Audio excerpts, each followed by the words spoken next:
السلام علیکم نئی ویډیو سره تاسو ورکړلې وو امید لرم چې تاسو ټول به ډېر خوشاله وئ ژوند په مازو کې به وئ پنجاب کې ډېره زیاته افسوسناکه دردناکه واقعه رامخې ته شوې چې یو ګاونډي هلک ګاونډۍ جینۍ سره زنا کړې ده او بیا یې هغه زنا کولو نه بعد هغه جینۍ ډېره بې دردۍ سره قتل کړې ده. دوستانو ګاونډي هلک پولیسو ګرفتار کړی دی. پولیسو ګاونډي هلک په کومه طریقه ګرفتار کړو؟ هلک دغه جینۍ سره زنا ولې وکړه او بیا یې باندې دغه جینۍ د زنا کولو نه بعد ډېره بې دردۍ سره قتل کړه. د معلومات خبرولو لپاره زموږ د ویډیو خامخا وګورئ. تر اوسه زموږ چینل چا نه وي سبسکرایب کړی خو موږ زموږ چینل سبسکرایب کړئ. کله نشه څخه خامخا ووهئ چې زموږ هر یوه نوې معلوماتي ویډیو تاسو ته په اسانۍ سره میلاویږي. پنجاب کې ډېر زیات ظلم شوی، ډېره انتهایي افسوسناکه دردناکه واقعه رامخې ته شوې ده. یو ظالم ګاونډي د خپلې ګاونډۍ جینۍ سره جنسي زیاتۍ یعنې زنا وکړله او هغه ګاونډۍ جینۍ د زنا کولو نه بعد ډېره بې دردۍ سره قتل کړه او انسانیت ته یې دا جواب ورکړو چې جینکۍ دې په هېڅ چا باندې ایربال نه کوي.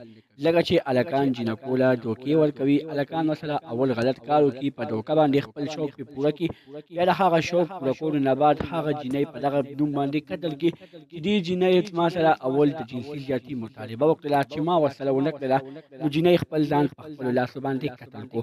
دوستانو پولیس وایي د دې واقعي انویسټیګیشن موږ پوره اخیستی دی. ډېر ژر به شي چې دغه هلک ته به ډېره بدترینه سزا میلاو شي.